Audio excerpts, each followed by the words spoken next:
साथियों, मैं इस वीडियो में धीरे धीरे इसलिए बोल रहा हूँ क्योंकि फैमिली वाले हैं साइड में, उनको डिस्टर्ब नहीं हो मेरे वीडियो शूट करने से।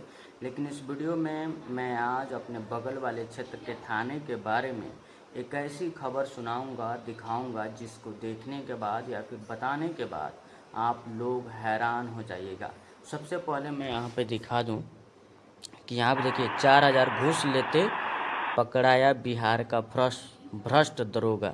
यानी हमारे थाने के बगल शिकारपुर थाना, आप लोग जानते हैं, नरकटिया थाना पड़ता है। हवा दल के द्वारा आज दिनांक 24 तारीख को शिकारपुर थाना के बगल में शहीद चौक के पास जाल बिछाया गया और उनको उपेंद्र प्रसाद विद्यार्थी को 4,000 रुपया रिश्वत लेते हुए रंगे हाथ निगरानी की टीम द्वारा गिरफ्तार किया गया है। उसके बाद वहाँ अब दोस्तों, इस खबर से जुड़ी एक बहुत ही इंटरेस्टिंग चीज़ मैं आपको बताता हूँ। और यहाँ पे जो है लाइट अभी कट चुका है तो वीडियो फ्रेश नहीं आ रहा होगा, तो मैं चलता हूँ सबसे पहले आप सबको लेके छत पे।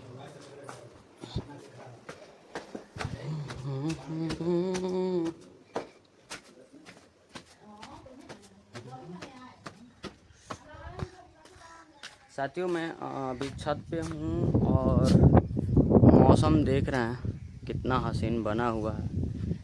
लेकिन वीडियो शुरू करने से पहले मैं अपने सभी दर्शकों और सभी सब्सक्राइबर और सभी लोगों से आदाब और इस वीडियो में आने के लिए शुक्रिया कहूँगा और सब किसी को जय हिंद कहूँगा, क्योंकि मैंने शुरू में नहीं बोला था। दोस्तों, मैं इस पे बैठ के अभी वीडियो बनाऊँगा, लेकिन मैं आप सभी से गुजारिश करूँगा कि आप लोग बैकग्राउंड को, जो बैकग्राउंड में बखार रखा हुआ है, उसको इग्नोर कीजिएगा, क्योंकि मेरा मुद्दा ही बैकग्राउंड नहीं है, वो है जो मैं आपको बताने वाला हूँ। सबसे पहले कि पुलिस अफसर हमारे देश में या फिर किसी भी राज्य में इतने भ्रष्टाचार क्यों फैलाते हैं, इतनी घूसखोरी क्यों बन जाते हैं कि आए दिन आम पब्लिक, गरीब जनता को ये पुलिस अफसर जो वर्दी पहन लेते हैं तो खुद को पता नहीं क्या समझते हैं कि लोगों से ज़बरदस्ती पैसे लूटना शुरू करते हैं। ठीक है दोस्तों, तो इसी कड़ी में मैंने इंटरनेट पर ये चीज़ें जानने की कोशिश की कि लोगों के अंदर पुलिस के प्रति इतना नफ़रत और व्यवहार और डर क्यों अलग हो जाता है। आप 50 लोगों से जब पूछिएगा कि क्या पुलिस की छवि आपकी नज़र में सही है या फिर आप पुलिस को सही मानते हैं, तो 99% चांस होगा कि वो बंदा कहेगा कि नहीं, पुलिस के साथ मेरा एक्सपीरियंस बहुत ज़्यादा ख़राब रहा है। दोस्तों, भारतवर्ष में यानी पूरे देश में क्राइम रेट में यानी भ्रष्टाचार के मामले में पहला नंबर ज़मीनी लिखा बेची में होता है, जो विभाग बोला जाता है उसको नोटरी क्लब वैसे। लेकिन दूसरा नंबर भारत के इतिहास में भ्रष्टाचार के मामले में पुलिस विभाग है, प्रशासन विभाग है। अब हम लोग बात कर रहे थे शिकारपुर थाना का। दोस्तों, आपको पता होगा कि हम लोग इसी पश्चिमी चंपारण ज़िले से आते हैं। आप लोग भी इसी ज़िला से जुड़ रहे हैं, इस वीडियो को देख रहे हैं। पिछले 1, 2, 3 वर्षों में शिकारपुर थाना से हमको लग रहा है करीब 3 से 4 की संख्या में वहाँ के एएसआई या फिर दरोगा जो टीम होती है निगरानी विभाग के हाथे घूस लेते हुए पकड़ाई है। जबकि वो थाना का रिकॉर्ड जो है भ्रष्टाचार के मामले में काफ़ी हद तक आगे बढ़ गया है। मैं ये नहीं कह रहा हूँ कि शिकारपुर थाना की प्रशासन पूरे तरीके से भ्रष्टाचार में लिप्त है, लेकिन पीछे का इतिहास देखा जाए तो अधिकतर लोग वहाँ के भ्रष्टाचार में लिप्त पाए गए हैं और शासन ने उन पर कार्यवाही भी की है।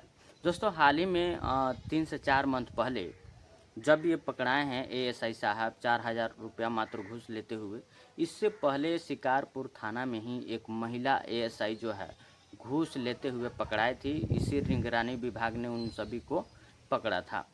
तो इस तरीके से बिहार के अलग अलग थानों में, अलग अलग जिलों में पुलिसिया कार्यवाही अपने दम पर लोगों को लूट रही है और भ्रष्टाचार के गले न्याय को चढ़ा दी है।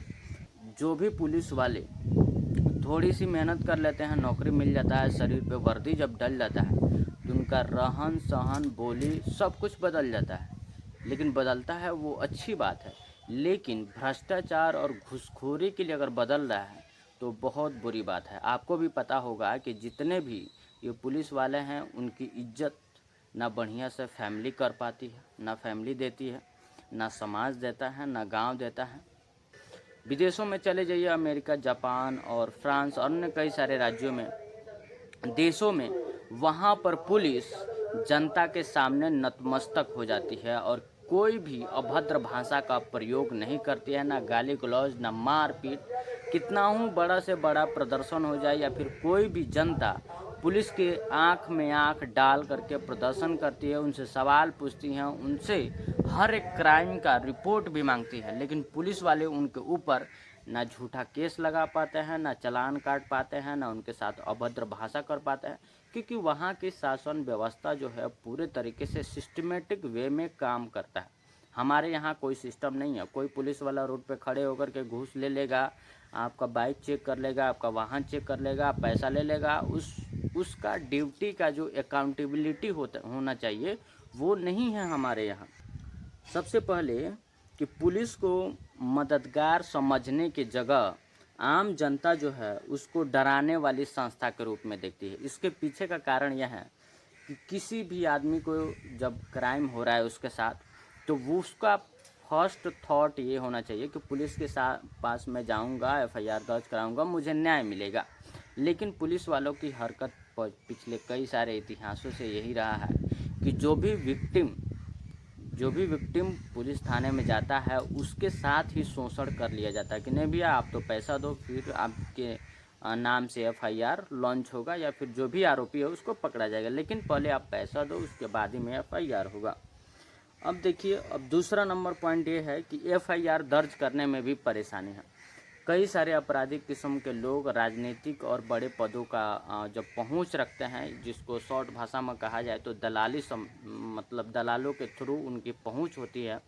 अगर वो कोई अपराध कर दे और विक्टिम जब थाने में जाता है एफआईआर कराने, तो उनके नाम का एफआईआर नहीं होता है, क्योंकि पुलिस को आगे से फ़ोन आ जाता है कि भाई साहब ये अपना आदमी है, भले अपराध किया है लेकिन इसके नाम से आप एफआईआर नहीं करेंगे। और जो विक्टिम है, जो मतलब शोषण हुआ है जिसका, उसके साथ पैसे वाली लेन देन होने लगती है। थानेदार साहब वहीं पर बैठ के कहेंगे का एफआईआर करब, का ई करब, पैसा लेके लेन देन मामला साफ कर, केस कैला में कोनो फायदा बाटे, ये सब चीज़ होने लगती है। अब और तीसरा नंबर में मैं आपको बता दूं, हिरासत और पूछताछ का डर। पुलिस के पास जाने से हर एक लोग, हर एक बंदा यहाँ पर हमारे यहाँ देश में डरते हैं। अधिकतर लोग डरते हैं क्योंकि उनको पता है कि पुलिस बिना किसी कारण के आपको हिरासत में ले सकती है, बिना किसी कानूनी कार्यवाही को पूरा किए हुए। और सबसे महत्वपूर्ण बिंदु यह है कि पुलिस हिरासत में हिंसा और मानवाधिकार से जुड़े मामले, इसमें लिखा गया है कि कभी कभी पुलिस हिरासत में मारपीट, मौत या कथित थर्ड डिग्री जैसे मामले सामने आते हैं। ऐसे मामलों की खबरें पुलिस की पूरी संस्था की छवि को प्रभावित करती है। इसमें लिखा गया स्पष्ट तौर पर, मौत या कथित थर्ड डिग्री पुलिस वाले लेके जाएंगे। अगर आपने उनसे कुछ बातें कर दी तो वो लॉकअप में मारते हैं। कई सारे केसेस सामने आते हैं, बिहार में भी कई सारे केसेस सामने आए हैं जिसमें पुलिस किसी बंदे को लेकर के गई और लॉकअप में इतना ज़्यादा मारे कि उसकी मौत तक हो गई। और इवन जिसको मारना नहीं होता है तो पुलिस वाले उसको थर्ड डिग्री देते हैं, लॉकअप में बंद कर लेंगे या फिर किसी कमरे में बंद करके लात, घूसे, हाथ मारना स्टार्ट कर देते हैं। तो मारपीट वाली चीज़ों को लगाम लगाया जाए, रोका जाए। लेकिन यहाँ पर होता है सीसीटीवी के बावजूद भी, क्योंकि यहाँ पर अकाउंटेबिलिटी नहीं है। कोई भी अफसर अगर ड्यूटी 10 घंटा कर रहा है तो 10 घंटा में तुमने क्या क्या किया है, किसके साथ क्या किया है, उसका अकाउंटेबिलिटी यहाँ पे खोजने वाला कोई नहीं है। वही चीज़ अगर विदेशों में कोई भी ड्यूटी कर रहा है पुलिस वाला, तो उसकी अकाउंटेबिलिटी होती है, उसको बताना पड़ता है कि मैं 10 घंटा में ये चीज़ें करी। और एक महत्वपूर्ण पॉइंट है दोस्तों, भ्रष्टाचार की शिकायतें। इसमें लिखा गया है कि रिश्वत, पक्षपात या किसी भी काम के लिए पैसे मांगने की शिकायतें पुलिस के प्रति अविश्वास जनता के अंदर बढ़ाती है। जाहिर सी बात है, पुलिस वाले बहुत ज़्यादा पुलिस से डर और नफ़रत की बातें भी उनके पिछले कारनामों के हिसाब से जनता के अंदर बढ़ते जा रहे हैं। सबसे प्रमुख कारण है भरोसे की कमी, क्योंकि जनता के अंदर यह पुलिस जो है ये भरोसा नहीं दिला पाती है कि अगर आपके साथ कुछ अन्याय हुआ है, आपके साथ कुछ अपराधी लोग गतिविधियां किया है, तो अगर आप पुलिस के पास जाएंगे तो आपको ये भरोसा होना चाहिए कि पुलिस वाले हमारे मदद करेंगे। लेकिन जब आप जाइएगा ना तो आप ही को लूटना शुरू कर देगा। और मैं इस ब्लॉगिंग वीडियो में कोई भी फ़िल्टर, कोई भी कट आउट का मैं इस्तेमाल नहीं कर सकता हूँ। मैं जैसा हूँ, जो सोचता हूँ उसके बारे में मैं आप सभी के साथ, मैं अपने दर्शकों के साथ, मैं अपने चाहने वालों के साथ शेयर करता हूँ, हर इस मुद्दा पर बोलता हूँ। तो आप सभी से मेरी यही अपेक्षाएं होती हैं कि प्लीज़ आप लोग हमारे चैनल को सब्सक्राइब कीजिए, वीडियो लाइक कीजिए, और ऐसे ही अनगिनत मुद्दों पे मैं बात उठाते रहूँगा। और मैं आपको एक बात बता दूं कि इस वीडियो ब्लॉगिंग चैनल पे वीकली 1 डे एक ऐसा अनबॉक्सिंग रिव्यू करूंगा जिसमें अलग अलग प्रोडक्ट के बारे में मैं आपको बताऊंगा, उसके रिव्यू के बारे में बताऊंगा। तो आने वाली वीडियो प्रोडक्ट रिव्यू पर होगी। तो प्लीज़ आप चैनल को सब्सक्राइब कीजिए, वीडियो को अपने दोस्तों के साथ शेयर कीजिए, और वीडियो में जो बातें मैंने बताई है उस पर आप अपनी क्या राय रखते हैं कमेंट बॉक्स में ज़रूर बताइएगा। तब तक के लिए जय हिंद।